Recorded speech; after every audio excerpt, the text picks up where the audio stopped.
Sejam todos bem-vindos ao primeiro programa do ano de 2025 do podcast Pode Falar de Saúde. Sempre lembrando o nosso objetivo de instruir, informar e até mesmo capacitar as pessoas, conhecendo um pouco mais de informações imprescindíveis para a melhora do seu estado de saúde, para a melhora da qualidade de vida, para o prolongamento do bem-estar. E hoje estamos com um convidado muito especial porque ele vai tratar de um assunto que muito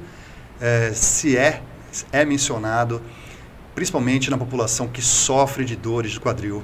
Estamos aqui com o ortopedista Matheus Jerônimo, especialista em quadril, que vai dar as suas boas-vindas, as suas credenciais, né? Um pouco do seu histórico para iniciarmos essa conversa que será muito instrutiva e cheia de informações. Seja muito bem-vindo, Dr. Matheus Jerônimo. Muito obrigado, Márcio. É um prazer estar aqui falando um pouco mais de saúde, né? Saúde que gera qualidade de vida e que todos nós precisamos, um dos bens mais preciosos que temos. Então é um prazer estar aqui, obrigado pelo convite. Nós vamos falar um pouco mais de quadril. Eu sou ortopedista especializado na área do quadril e suas patologias, em especial prótese total de quadril. Então é um problema que tem cada vez crescido mais e que o problema traz muitas limitações, mas a solução hoje em dia está muito moderna e traz muita qualidade de vida. Ótimo. Nós estávamos conversando aqui antes de iniciar o programa a respeito de problemas de quadril que também já começa na infância. Então, vamos fazer essa caminhada cronológica. O que você pode dizer de problemas que começam na infância e chegam talvez na idade adulta ou antes um pouco da idade adulta e que já exige uma intervenção cirúrgica? E de que forma podemos intervir talvez na idade infantil ou temos que esperar um pouco mais para podermos evitar maiores problemas quando chegar na idade adulta? Perfeito, Márcio. Nós temos alguns problemas na infância e que podem sim ser evitados, diagnosticados, evitados a piora desses problemas ou a progressão realmente para um problema. Primeiro delas, a gente pode falar da displasia do desenvolvimento do quadril, ou DDQ, que já pode ser diagnosticado logo no nascimento.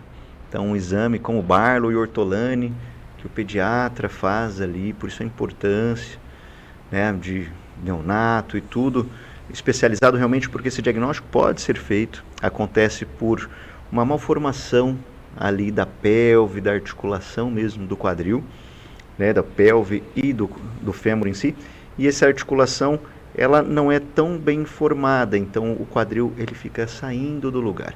Isso nos exames físicos já pode ser detectado inicialmente com ultrassom até 6 meses, depois uma radiografia. Esse problema é diagnosticado há tratamento, a gente pode usar gessos para deixar em abdução, a perninha um pouco mais aberta, e outros tratamentos. Quando diagnosticado, isso vai evitar um problema lá na frente. Muitos pacientes acabam não sendo diagnosticados e quando adultos têm mais problemas e maior probabilidade de uma necessidade de uma cirurgia mais precoce. Então os pediatras eles já possuem um protocolo, uma rotina para verificar se já existe isso, com esse movimento inicial, assim que a criança nasce, ou não pode ser feito assim que a criança nasce imediatamente, ou nos próximos meses pode ser feito, e pode ser repetido para ver se ele pode aparecer nesse interregno de tempo? Sim, perfeito. A manobra de Barlow e Ortolani foi descrita já há muito tempo e é protocolo já dos pediatras já fazerem tanto no nascimento, né, quanto no acompanhamento também, nas consultas de rotina, por isso a importância da consulta de rotina.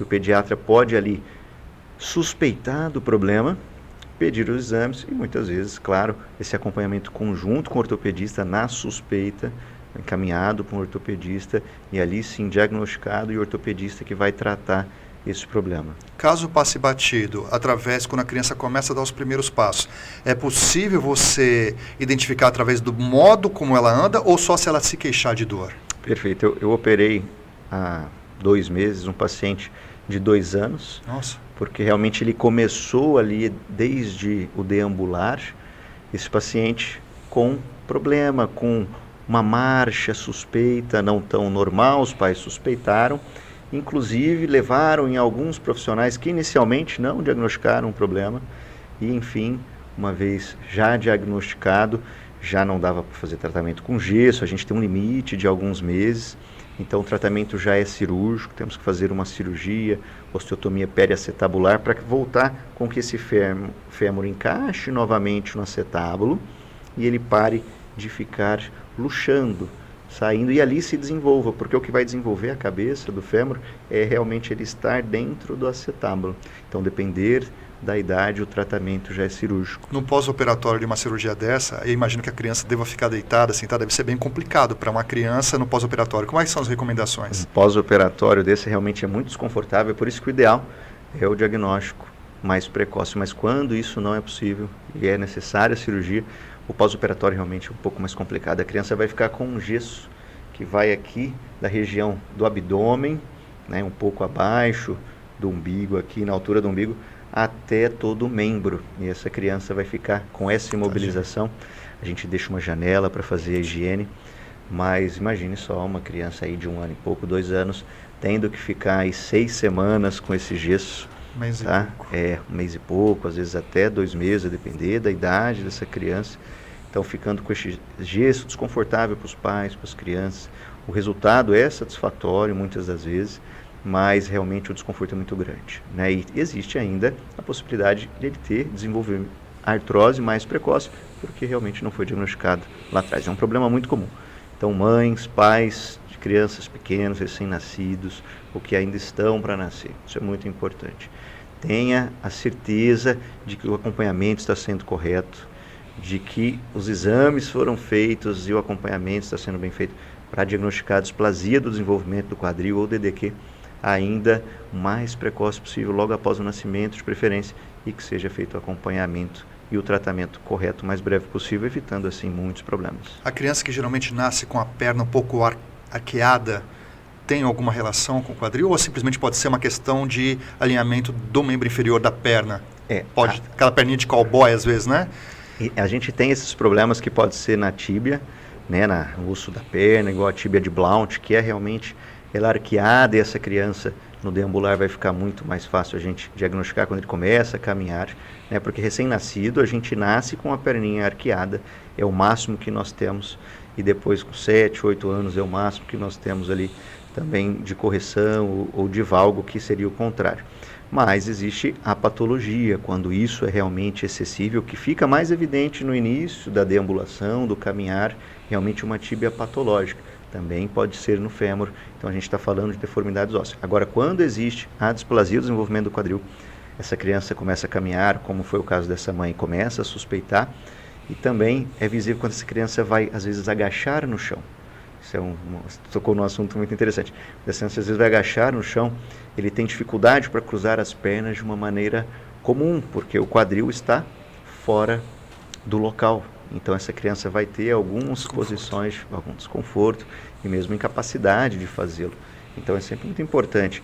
Às vezes o problema está no pé, às vezes está na tíbia, como bem colocado, às vezes está no osso do fêmur, mas às vezes também está no quadril. Então, na suspeita de qualquer problema, o ideal é consultar não só um pediatra, mas também um ortopedista que saiba diagnosticar e que vá tratar o mais breve possível realmente. Se nós adiantarmos um pouco aí o filme da vida dessa pessoa que estamos imaginando, que estamos usando como exemplo, adentrando na pré-adolescência, adolescência, onde começam atividades físicas, educação física, início de musculação. O pessoal hoje gosta muito de correr. O que você tem observado na sua experiência de problemas nessa faixa de adolescência, pré-adolescência, adolescência e já idade madura, de quem, por exemplo, corre muito ou de quem está desejando começar a correr? O que você pode dizer nesse período? Eu vou até adiantar, voltar um pouquinho, na verdade, retroceder. Com 5 anos é uma idade mais provável que a gente pode ter um outro problema, que é Legg-Calvé-Pertz, que foi descrito por esses 3 cirurgiões, e que também pode levar a uma artrose mais frequente. A criança vai começar com dor, alguma alteração no quadril, e depois nós temos aí 11 anos, então 11, 2 anos, de 10 a 12 anos, às vezes 13, é uma idade mais frequente de outro probleminha que se chama epifisiólise. Aquele ossinho que está crescendo, a epífise, ela escorrega. E isso, o tratamento é cirúrgico quando acontece. O ideal é parar de pisar, retirar a carga de imediato na suspeita, diagnosticar e tratar cirurgicamente. E ainda se acontece em um quadril, 50% vai acontecer bilateralmente. Tá? Então a gente tem que ficar de olho. Eu estou inclusive com uma paciente, que eu operei o primeiro lado há uns 6 meses, e 3 meses depois ela não tinha critério ainda de fixação, mas 3 meses depois evoluiu com necessidade do contralateral. Então na queixa de dor, a criança começou a sentir dor quando foi caminhar, quando pisa. Isso tem que ser muito levado em consideração, né? Muitas vezes a gente quer, não, tá tudo bem, não é nada. Pode até não ser nada, criança Mas tem às que vezes avaliar. mas tem que ser avaliado, porque se for, mais precoce tratado. Então, 11 anos ali, em média 12, a gente pode ter esse problema em epifisiólise. Essas são as 3 doenças principais aí na infância que os pais, mamães têm que ficar muito de olho e observar. A correção, pelo que você me disse, obviamente não acredito que tenha a fixação de alguma prótese, algum pino nem nada. É fixação natural do próprio corpo? É pino. É No pino caso mesmo? da epifisiólise, é pino. Já Então a com pessoa 11 já anos. vai seguir com o pino pela vida, né? A gente vai fazer a cirurgia com pino para que essa cabeça pare de escorregar. Tá. Então a gente passa um pino realmente pegando essa cabecinha que está escorregando ali para que ela pare. A gente tira a carga 6 semanas, 8 semanas. O paciente não pode pisar até que consolide ali novamente, tem uma fixação além do pino. É necessário, no decorrer da vida dela, com envelhecimento e natural aumento de peso, que seja refeita essa cirurgia, alguma coisa? É outra coisa que está muito relacionada ao sobrepeso, essa epifisiólise. Então, normalmente é aquela criança um pouco mais sobrepeso que vai ter esse problema, especialmente negros. Tá? Então, é uma causa mais frequente nessa população. Por que a população negra tem essa característica específica? Geralmente, para um leigo como eu, que sempre vê esporte de impacto e de atletismo, parece que eles têm mais fibra, mais musculatura, mas o que acontece? Isso é uma verdade. Os negros também têm, a população negra ela tem mais força física, tem mais massa muscular e tem menos artrose. São critérios, características de algumas populações, como os caucasianos, os brancos, europeus, eles vão ter um índice maior de artrose, de desgaste da articulação na vida adulta. E essa doença em si, a epifisiólise, é mais comum realmente na população negra. Não se sabe ao certo porquê, mas é muito genética, né? Predisposição. Sim. Então a gente tem que ficar um pouco mais antenado em relação a isso. Nessa fase, na fase adulta, as crianças que tiveram problema, tanto o DDQ, quando nasceu, Legg-Calvé-Pertz, em torno de 5 anos, 7, e a epifisiólise em torno dos seus 11 anos, esses pacientes têm mais chance de ter uma artrose muito mais precoce. Como uma paciente que eu operei na terça-feira, era uma sequela de DDQ, com ainda algum quadril displásico, que 43 anos já necessitou de uma prótese total de quadril. O que é artrose e o que é um quadril displásico, já que nós vamos usar bastante esse termo? Um quadril displásico é que ele não está na conformação que ele deveria. A cabeça do fêmur ele articula com o acetábulo, que é uma hemicúpula, e a cabeça deve ser esférica como uma bola de sinuca. Então ali é uma articulação esférica e ela tem um movimento perfeito. Uma vez que esse quadril é displásico, ele é mais raso, ele não é a conformação ideal. Então um quadril displásico é um quadril fora da forma, tá? E aí fora da forma comum, que vai levar a um desgaste mais precoce, dor, problemas, muita luxação. Eu estava com uma amiga médica semana passada e ela me mostrou que quando ela pisa com o membro apenas, dá para sentir aqui, ao lado da coxa, a gente sente a cabeça dela subluxando, saindo do lugar. Isso causa desconforto, limitações. Muitas vezes, paciente jovem, nós vamos tentar o quê? Um reforço da musculatura, né? Fisioterapia, algumas medidas, mas muitos deles acabam necessitando realmente de cirurgia. E a artrose, o que é a artrose? A artrose é o desgaste da articulação. Então esses são problemas que vão levar a uma artrose mais precoce, ou seja, a um desgaste da articulação mais precoce. Então essa articulação é revestida de cartilagem e esse desgaste ou deformidade vai levar a dor mais precoce. Então a artrose seria o desgaste, a destruição da articulação. Então a articulação que era para ser perfeita, ela passa a ser algo que não está se encaixando muito bem. Isso leva a limitações de movimento e a dor, em especial na região da virilha. Quando se fala em problemas articulares do quadril, nós estamos falando de dor, especialmente na região da virilha. Isso é muito importante, porque existem muitos problemas extra-articulares em volta do quadril, tendinopatia, bursite, que a dor vai ser mais na lateral, na região da coxa proximal, mas na lateral. Essa dor o paciente chega no consultório, estou com dor no quadril, onde dói? Ela leva a mão na lateral, já é um preditivo aí que não está falando da articulação do quadril. Aí a gente pergunta, tem limitação de movimento? Não, doutor, Mexo normal, agacho. Qual seria a limitação? Movimento de rotação em cima? Rotação, como é que é? De flexionar, de estender, de abduzir, de abrir as pernas, ou de aduzir, de fechar as pernas. Muitos pacientes com algumas artroses... Fechar as pernas assim, junto aos joelhos?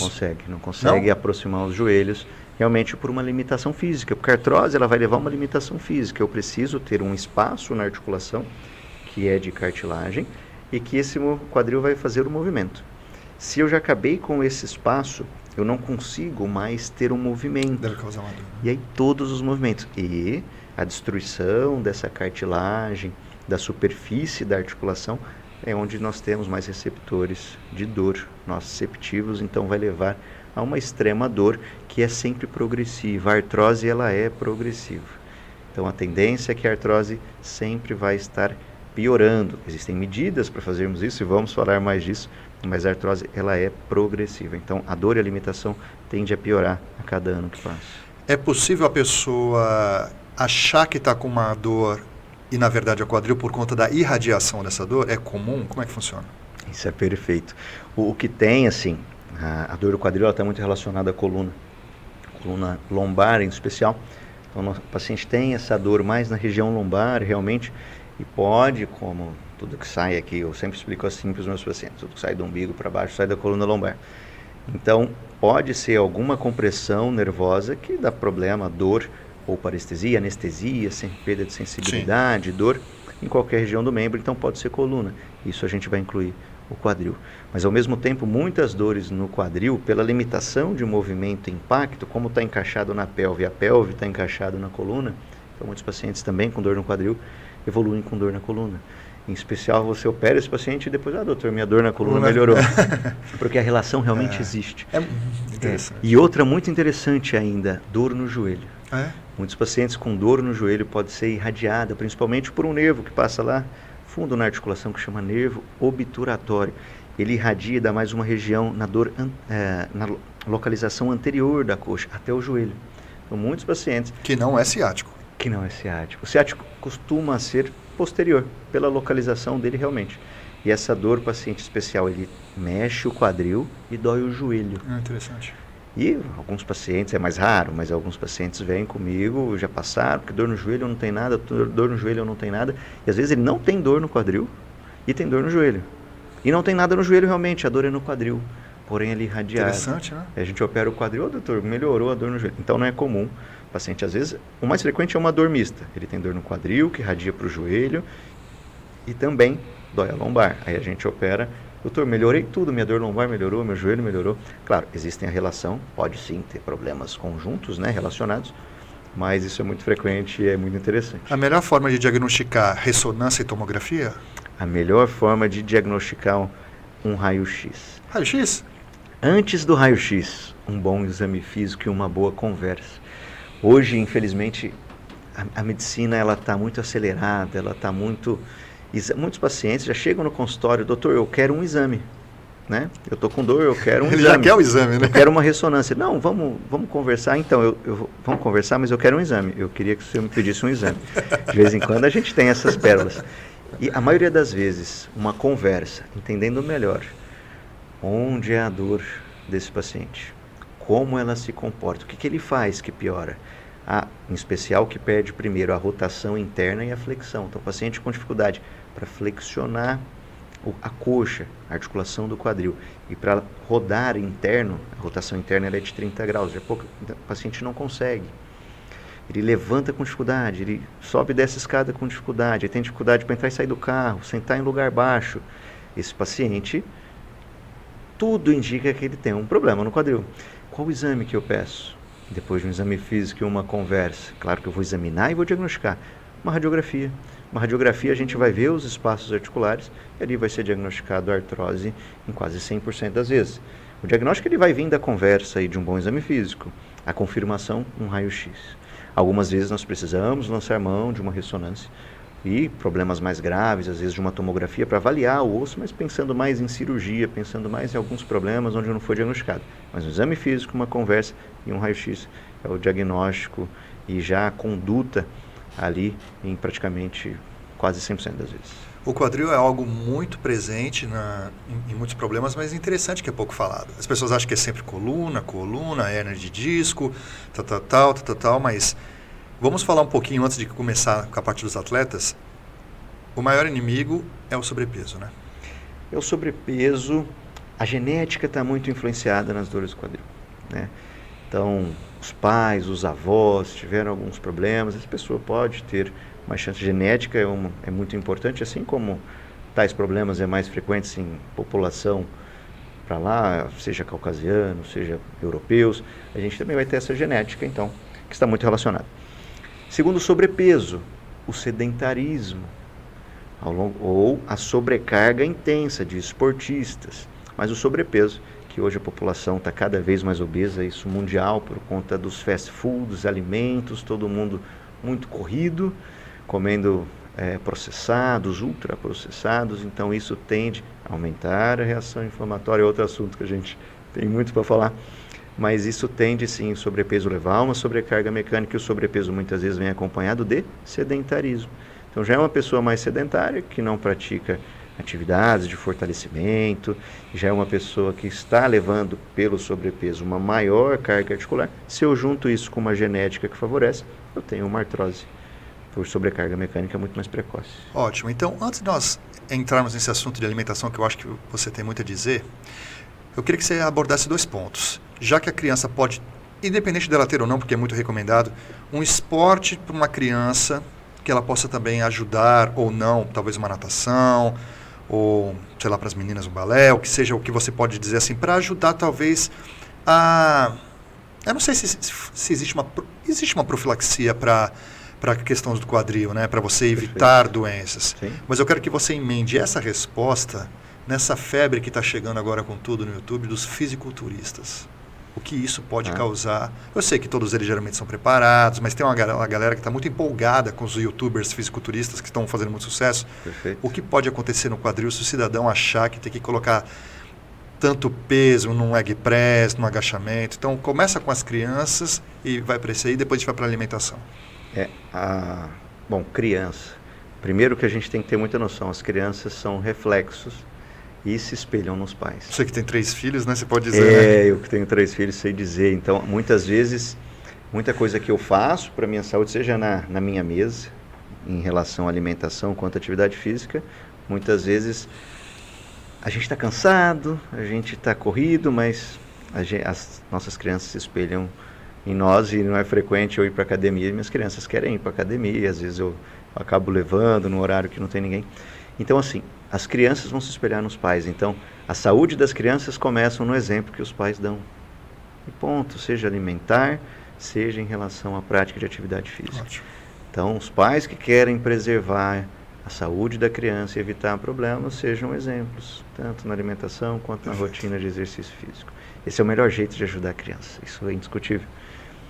O exercício físico para a criança, que vem junto, claro, com esse exemplo, o exercício físico pode sim já alimentar uma rotina, uma cultura, que lá na frente vai evitar muitos problemas, não só no quadril, né, mas muitos problemas cardiovasculares e saúde como um todo. Então, hoje, as crianças fazendo atividade física e, inclusive, reforço muscular, cada vez mais precoce, é preconizado, isso tudo sai, isso é excelente. Agora, claro, existe o limite, né? Existe, como tudo na vida, que ultrapassa o bom senso, pode dar problema. Então, quando a gente fala de exercícios físicos muito intensos, como tu citou, o fisiculturismo, se a gente tem uma sobrecarga com uma amplitude muito grande, excessivo, nós vamos ter lesões diversas. Isso vai acontecer em membros superiores e também em membros inferiores. Então, se nós temos uma sobrecarga que é realmente excessiva, mais do que aquele corpo aguenta, com uma maior amplitude, ou seja, sem uma boa orientação. Então, por isso aí vem a importância dos nossos profissionais, personais, realmente educadores físicos que entendam do assunto, inclusive muitos médicos que podem orientar sobre isso. Mas, de maneira geral, eu falo para meus pacientes, a melhor prevenção para você que não tem dores ainda nas articulações, ou que começam umas dores e querem parar de ter, se chama musculação. não só nas articulações, mas a musculação, todos nós deveríamos fazer sem exceções em qualquer idade. Tem o idoso que precisa, que já está perdendo músculo, tem dificuldade de andar, e tem o jovem que começa com dores bursites, tendinites, dores lombares, por sedentarismo associado a uma má alimentação. Então, a musculação é extremamente importante, muito mais benéfica do que qualquer mal que ela possa vir a fazer. Já chegaram perguntas, por isso que eu estou lendo aqui enquanto você responde. Por favor. Tem umas pessoas que estão praticamente querendo uma consulta médica, mas vamos colocar apenas como uma forma de você poder responder. Vamos lá. A Mariana de Almeida, de Santa Cruz, São Paulo, falou assim: boa tarde, gostaria de fazer uma pergunta. É um pouquinho longa, mas tudo bem, vamos lá. Tenho sentido dores fortes ao sentar, não sei explicar se seria algo ligado a algum nervo ou algo relacionado ao cóccix, pois a dor é intensa e fica no final do corte do glúteo, próximo ao ânus. Há um tempo atrás, em média 2 anos, sofri uma queda em uma pedra na qual fez escalada, batendo no cóccix, porém sentiu dores apenas em 2 dias e depois não sentiu mais. Caiu 2 vezes de uma cadeira num barzinho, a cadeira veio a quebrar, me causando desconforto. Depois disso não senti mais dores, mas de uns meses para cá tenho sentido muita dor e queria marcar alguma consulta ou saber qual exame posso fazer para identificar essa dor. Dói ao sentar e levantar como se estivesse pressionado na região. Muito provavelmente, tá? É Mariana, né? Muito provavelmente, Mariana, a sua dor na região ali do cóccix, realmente a gente fica sentado em cima dos isquios, né, que faz parte ali de toda a pelve, e também do cóccix. Então, essa dor ao sentar, o paciente muitas vezes acaba sentando de lado por conta dessa dor, tem influência realmente com o cóccix. Como ela caiu provavelmente sentada nessa pedra e ainda teve essas 2 histórias, algumas das vezes ali provavelmente pode inclusive ter fraturado ou luxado um pouco. Região difícil e complicada para fraturar, né? E normalmente vai ficar essa dor residual ao longo do tempo. Ela não calcifica sozinha? Muitas vezes não calcifica. E a cirurgia ali é raramente indicada. Ela pode, claro, tem casos de indicação, mas normalmente, dependendo do problema, a maioria das vezes ela não vai ser indicada. E claro, se a paciente tem dor persistente, nós vamos ter que fazer alguma coisa. Então, o bloqueio anestésico é uma opção. A gente vai com agulhas, guiada por escopia, guiado por imagem. No centro cirúrgico, a gente bloqueia essa região, anestesia. Isso pode vir a melhorar. A gente pode, inclusive, fazer risotomia ali, queimar alguns nervinhos que estão ali, que levam à inervação desse local. E, mais raramente, também a cirurgia indicada. Mas, provavelmente, é uma coccidínia, é uma alteração realmente no cóccix. O exame que a gente vai ver mais essa alteração é uma tomografia computadorizada e às vezes que vai detectar a inflamação também a ressonância. Mas primeiro de tudo, ela passar numa consulta e a gente ter a certeza, seja pelo especialista de coluna, que também vai tratar, seja um ortopedista, mas na região realmente do quadril, especialista em quadril, para diagnosticar. É mais delicada, né? Encerra muito a carreira de atleta, né? É uma dor frequente, né? Não é uma dor limitante, mas ela pode sim ser um empecilho. Eu vou para outras 2 perguntas que chegaram e depois eu quero fazer uma pergunta sobre por que tenista tem tanto problema com quadril. Vamos lá. Tenho muitas... Léo Cordeiro de Limeira. Tenho muitas dores nas costas. Tem algo relacionado ao colchão, pois utilizo emplasto salompa e passa. Bom. Sim, é mais um caso, assim, a maioria dos problemas, quando se fala de dor miofascial, que é dor muscular, e da fascilação lombares. Então, a dor lombar é a principal queixa da população quando se trata do músculo esquelético, né, do corpo em si. Na coluna a gente já tem o nosso centro de equilíbrio. Então, para nos equilibrarmos, a força maior está na coluna lombar. Então, se eu tenho uma fraqueza muscular, em especial no abdômen, no dorso, quando eu fico em pé, nos membros inferiores, eu vou levar uma sobrecarga. Se eu fico muito tempo sentado ou em pé, eu levo uma sobrecarga, a maior ali na coluna lombar, e praticamente todas as vezes, na grande maioria, né, vai se tratar de uma dor muscular, uma dor por sobrecarga ligada ao sedentarismo. Você vai investigar, por exemplo, esse paciente e outros, são pacientes que normalmente estão ali no sedentarismo, não praticam atividade física e já vem sofrendo há algum tempo com isso. Então, muito provavelmente, pode ter a ver com o colchão? Respondendo a pergunta dele, pode, mas é o colchão o causador disso? Muito provavelmente é a falta de reforço muscular que vai levar a essa dor que o colchão tende a piorar. Perfeito, doutor. Simone Leal, aqui de Santos. Meus pés incham muito, braços, sem contar a sensibilidade das dores. Sofro de fibromialgia, mudei a alimentação, diminuí a quantidade, fiz tratamento por um período, mas há muito tempo que não tem efeito a medicação. Chego a tomar tramal para alívio e às vezes relaxantes musculares, corticoides. Qual a indicação de tratamento? Eu dou risadinha, não é que eu esteja desmerecendo. É que, claro, primeiro eu imagino a situação das pessoas, mas também eu dou um pouco de risada, porque assim, não podemos também encher o doutor com perguntas. Eu quero só que ele responda a título acadêmico didático. Sim. A fibromialgia, o que é lá? É muito frequente. É importante falar sobre isso, porque é a algia da fibra muscular. Então, é a dor na fibra muscular. Esse paciente, normalmente, ele vai ter dor em vários pontos, tá, do corpo, realmente, não fica localizado em um só. E uma dor que, às vezes, você aperta aqui e o paciente tem uma dor exacerbada. A fibromialgia ela está relacionada com a saúde mental, está relacionada com o sedentarismo, então a falta de exercício físico, alimentação. Então o tratamento ele deve ser olhado de várias maneiras, de amplos aspectos, né? Na saúde mental, no exercício físico, na alimentação, inflamatória, que muitas vezes a gente vai precisar. Muitas vezes realmente a gente vai precisar de auxílio medicamentoso, vamos precisar de algumas medicações. Há pacientes que respondem mais com uma e com outras. E aí nós temos tratamentos diversos, antidepressivos tricíclicos que melhoram e também canabinoides, derivados da cannabis podem ser um bom tratamento para pacientes que já tentaram outros tratamentos ou que não respondem bem. Você tem receitado? Eu receito cannabis em pacientes mais raros, a ser manipulada, né? Como é que funciona? O remédio, já existe um remédio hoje nós patenteado pela Anvisa ou tem que ser manipulado? Nós temos na farmácia já derivados mais do canabidiol, que é o CDB, com menos THC, mas cada vez mais isso é um leque que vem ampliando muito, veio para ficar.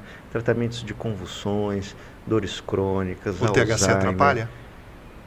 Melhora muito. Nós temos respostas em pacientes. Tem inclusive um paciente que eu fiz uma cirurgia de prótese que ele tinha ao menos 10 convulsões ao dia. Nossa. Todos os dias. Tomando inúmeros medicamentos, com inúmeros anticonvulsivantes, tudo ali. E ele ainda não conseguia descontrolar. Tem alguns pacientes difíceis de controle. O que melhorou a vida dele foi o THC. Foi o cannabis, né, o canabidiol, o CDB, com o THC, suas titulações vão variar muito, mas hoje melhorou. Ele tem uma convulsão por semana, uma a cada 3 dias. Qualidade de vida, hein? Uma qualidade de vida muito bom, extremamente importante.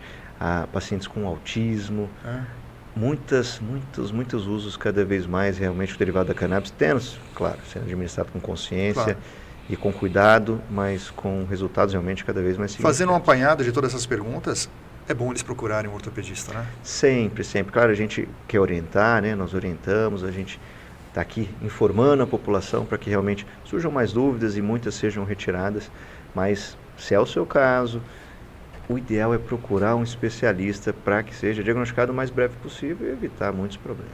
Vamos entrar na questão da alimentação? Na alimentação. Acho que você tem muito para dizer, né? Tem, com certeza. Alimentação, hoje quem é que não come errado, levanta a mão. Bom, só olhar a imagem e ver que eu sou o exemplo de comer errado. Não e você é o exemplo de comer certo. Não, olha, eu estou tentando, viu? Você está muito bem. Está muito bem. Estou acordando 4h30 da manhã. Seus filhos estão bem direcionados. Em nome de Jesus, o exemplo. Mas sempre eu voltei à atividade física, fiquei 5 a 6 anos parado e voltei à atividade física 4, 5 meses. Então eu sempre parei durante um tempo. O Covid, né? Falar depois do Covid. Também, né? Você pode, antes de falar da alimentação, quer falar alguma coisa da Covid? Mesmo que seja ainda estudos iniciais, ainda esteja? Sim, é que o Covid, quando a gente fala de dor no quadril e Covid, a incidência de problemas que levam à necessidade de uma prótese total de quadril aumentaram muito. Seja por conta do uso excessivo de corticoides, os pacientes mais graves tomaram muitos corticoides, sejam às vezes por algumas vacinas que já foram retiradas do mercado, que comprovadamente aumentavam o índice de trombose. Nós temos um problema que a cabeça do fêmur, ela deixa de chegar suprimento sanguíneo e morre. A gente chama de osteonecrose da cabeça femoral. É multifatorial. O uso de corticoide é principal. Tabagismo, colesterol alto, anemia falciforme. Então, tem vários causas, tá? É multifatorial. HIV positivo. E muitas vezes... Por que? Perdão. Também, pelas alterações no sangue, a gente vai levar também uma perda desse suprimento sanguíneo, tá?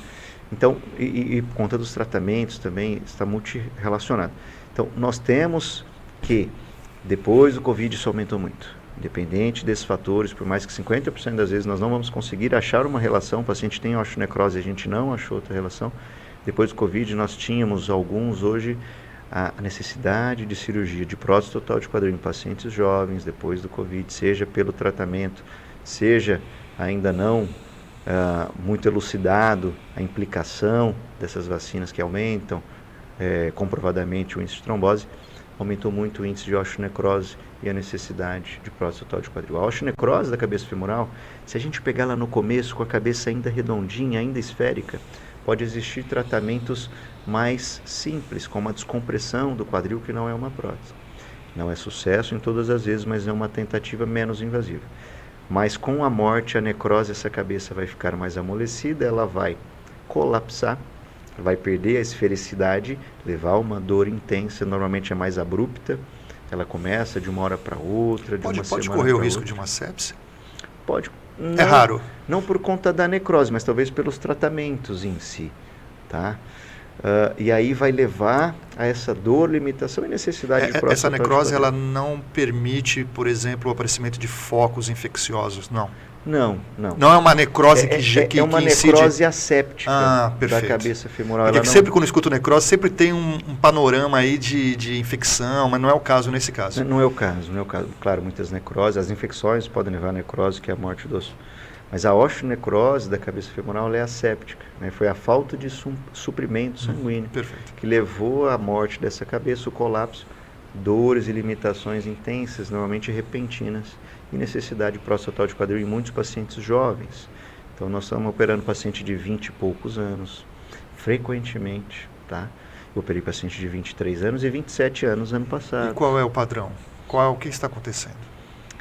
Por isso que a gente, depois do Covid, isso aumentou muito. Então a gente coloca, ou realmente, eu acho que é multifatorial sempre, a gente não pode confirmar que esse paciente não teria esse problema se não tivesse Covid ou vacina, seja pela infecção do vírus, que também aumenta o efeito de trombose, mesmo não tomando corticoide, seja pelo tratamento, que foi o uso, por exemplo, de corticoide, ou seja mesmo pela vacina, ainda não comprovada, mas que já sabemos que algumas já retiradas do mercado aumentam o índice de efeitos tromboembólicos, que inclui a osteonecrose da cabeça femoral. Então começou com dor, para movimentar, para mexer, abrupta, em especial na região da articulação, na região da virilha. Procure, faça um exame. E aí está, por exemplo, a importância da ressonância magnética em alguns casos. No começo da osteonecrose, o raio-x pode não ter alteração, tá? Aí eu peço a ressonância e vem muito mais elucidado e comprovado ali a osteonecrose da cabeça femoral. Por ser uma questão muscular, o contraste ajuda ou ele é inócuo? Porque o contraste ajuda mais para questões sanguíneas circulatórias, né? Para questões musculares, ele não tem muito efeito. Para questões musculares e ósseas a gente usa muito, mas nesse caso o diagnóstico ele vem muito claro, sem contraste, na ressonância ele é muito claro. Parece. Se ele já está um pouco mais avançado, a própria radiografia a gente vai diagnosticar que existe o colapso. E muitas vezes dá para ver uma área mais radiolucente, mais translúcida ali, mostrando a morte dessa cabeça. Mas muito no comecinho, fez o raio-x, está normal, está tudo bem?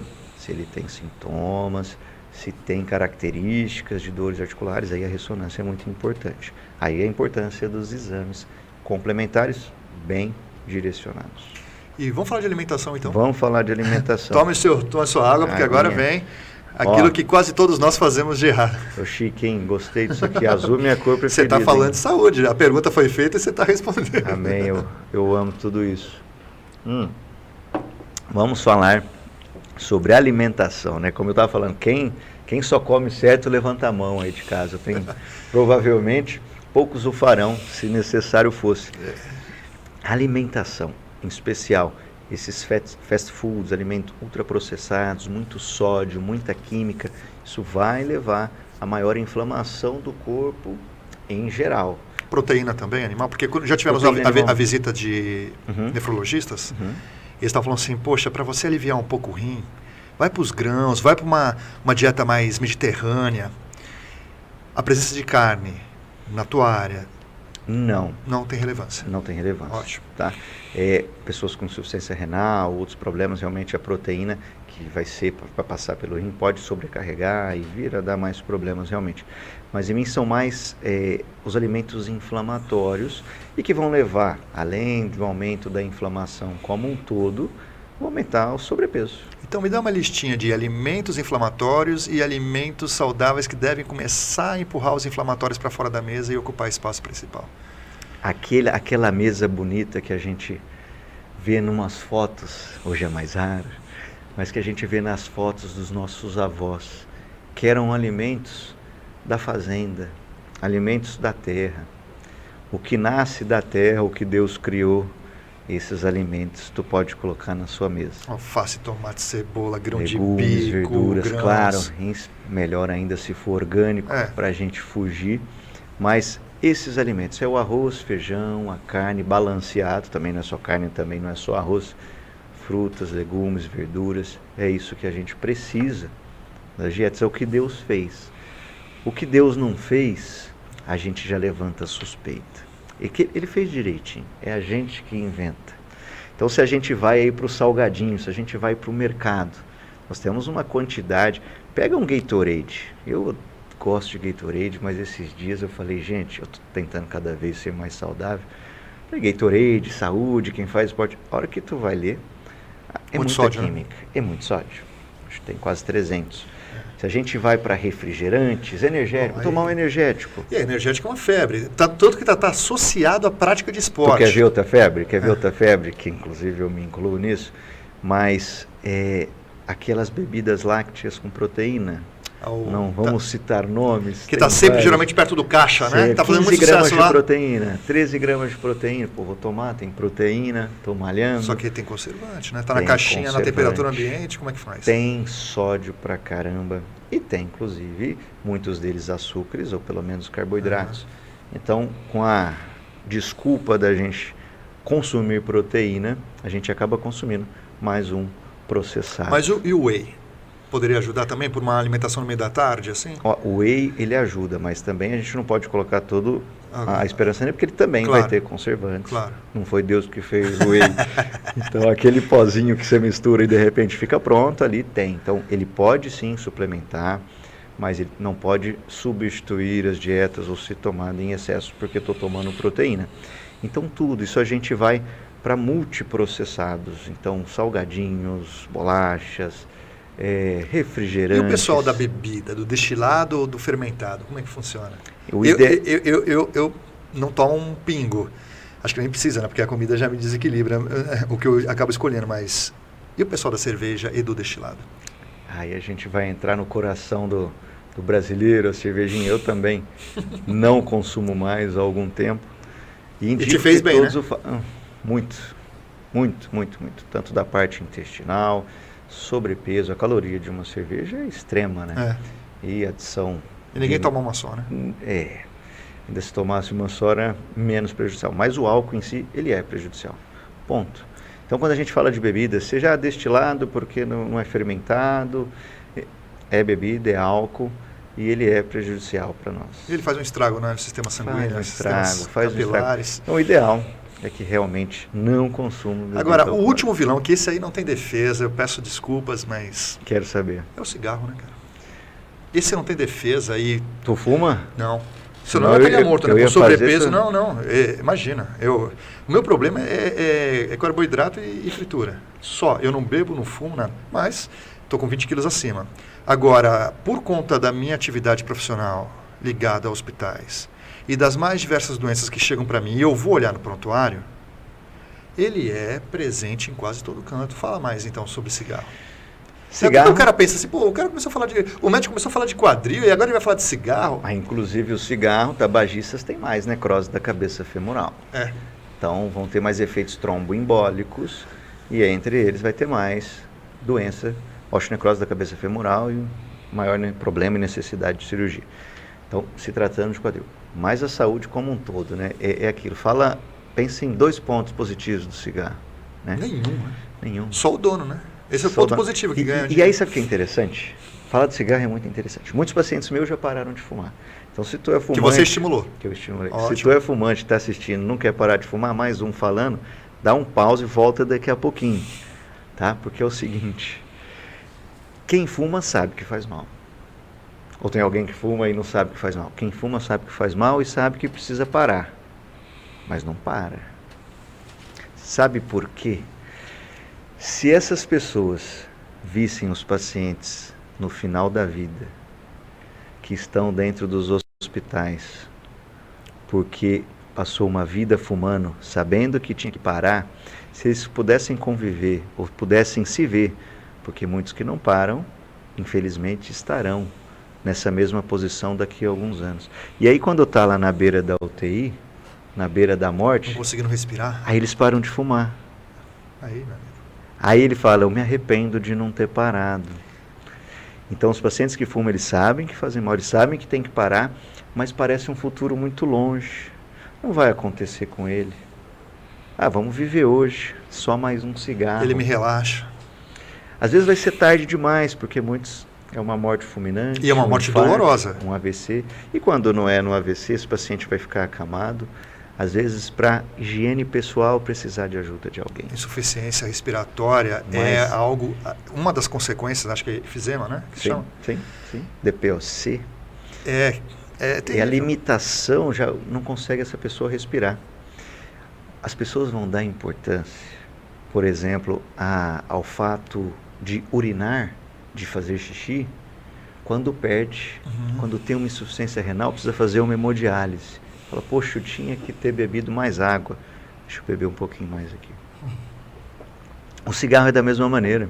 Exatamente. Paciente jovem, fumante, parece muito longe esse problema. Vou fumar mais um cigarrinho, fumei ontem, vou fumar hoje. E aí vai vivendo, porém, a conta chega. E chega para muitos, e a conta é cara.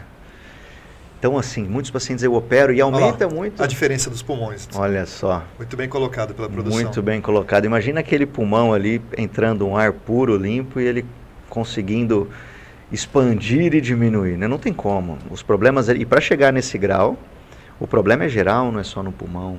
O coração, a pressão cardíaca, tudo está alterado. Então, assim, não tem como, né? E falando ainda cirurgia de quadril, o paciente tabagista tem maior índice de infecção, tem maior índice de complicação e, assim, nada, nenhum ponto positivo. Espero que você já sabia que precisava parar de fumar, mas espero que isso tenha ficado um pouco mais. Eu falo muito para os pacientes, pensa que cada cigarro que você está fumando é um dia menos de vida. E você pode fumar. Fuma 20 por dia. E começa a anotar no papelzinho. Faz uns risquinhos. Faz aquelas caixinhas ali com 5. E aí todo cigarro é um dia menos de vida. E aí você vai fazendo. E anda com essa agendinha. E vai fazendo. Porque se você tiver essa consciência muito óbvia, talvez você pare.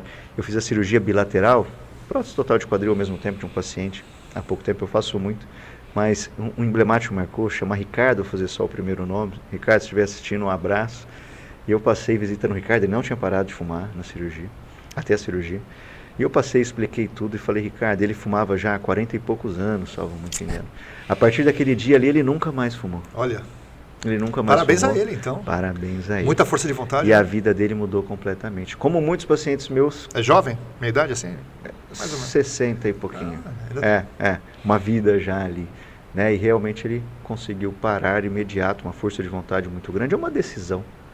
Tem muita coisa que não é fácil na vida, mas é uma decisão muito pro bem.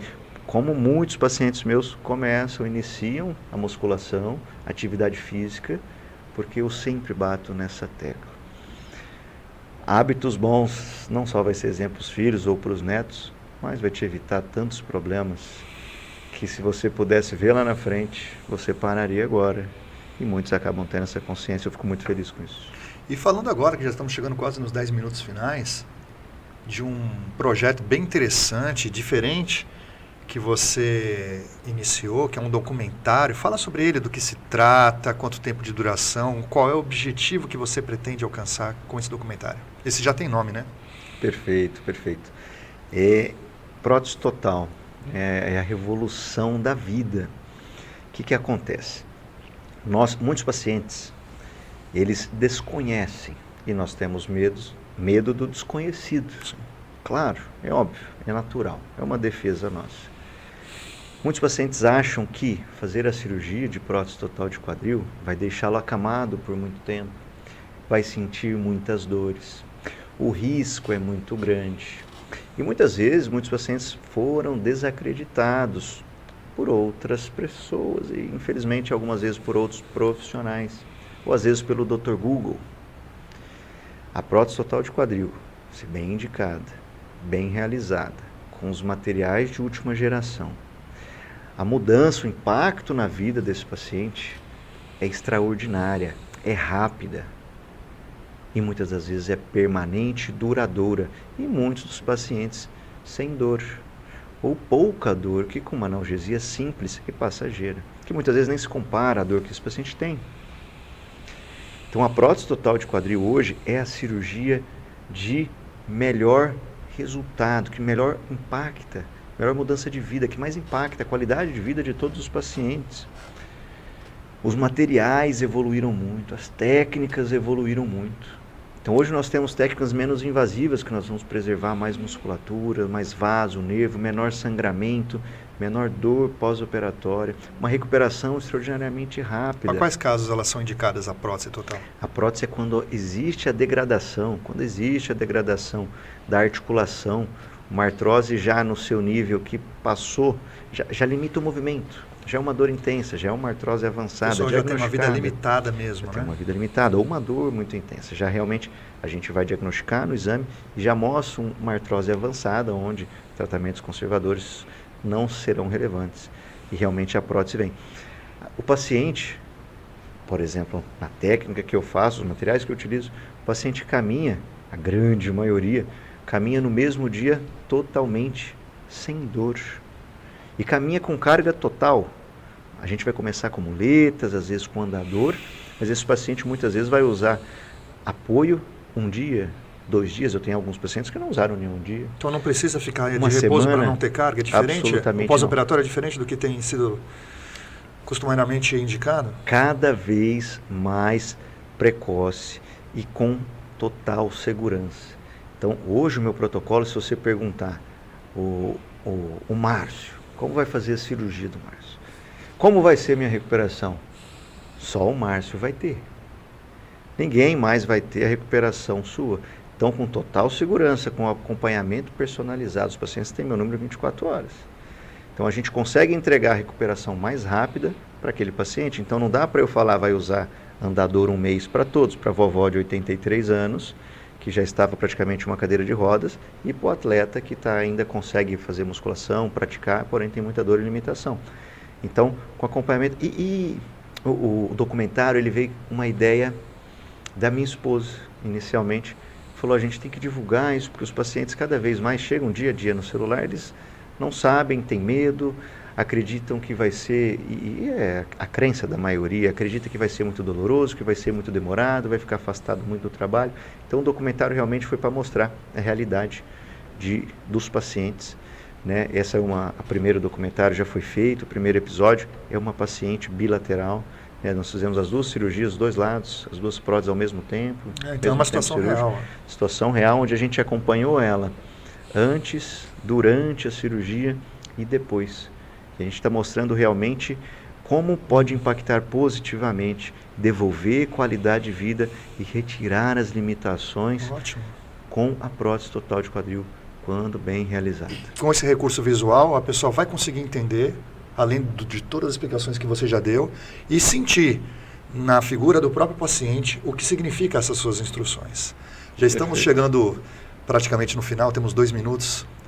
Eu quero que você possa dar o seu recado final, fazendo um apanhado ou alguma coisa que você, como profissional, na altura da sua vida profissional, pode dizer: eu quero que o mundo se torne assim, eu quero que as pessoas possam ser assim. Sabe quando a gente está dirigindo o carro e suspirando, tipo, conversando com o pai, dizendo assim, poxa, como eu gostaria que isso acontecesse, talvez não seja o momento. Você tem 2 minutinhos, é com você. Obrigado por esse tempo. Eu vou falar da minha área ortopedia, especialista de quadril. Mas antes, como eu gostaria que todos fossem mais próximos de Deus, mais humanos, mais família, mais justo, mais honesto. E Deus acima de tudo. Deus muda a vida, Deus mudou minha vida.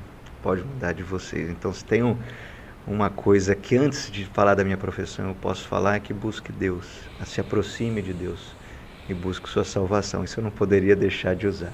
Falando da minha área, saúde, exemplo para o seu filho, para o seu neto, exemplo para você mesmo e para quem te cerca. Seja exemplo na alimentação, seja exemplo na saúde, seja exemplo em cada passo da sua vida. Procure melhorar a sua alimentação, procure atividade física. Se tem dor, busque um especialista. Em se tratando da área do quadril, especialmente as dores articulares, procure um ortopedista especializado na área do quadril, tenha o diagnóstico mais precoce possível, evite tratamentos mais onerosos e trate. Cirurgia de prótese total de quadril muda vidas e tem os resultados excelentes. E, para encerrar, se eu pudesse seguir o mesmo caminho do doutor, do seu caminho filosófico, como dizia nosso mestre, sedes perfeitos como meu Pai é perfeito. Então, sejamos perfeitos no cuidado do nosso espírito, no cuidado do nosso jumentinho, como dizia Francisco, que é o nosso corpo, e começaremos a perceber que irradiará ao nosso entorno a harmonia que nós desejamos para dentro de nós.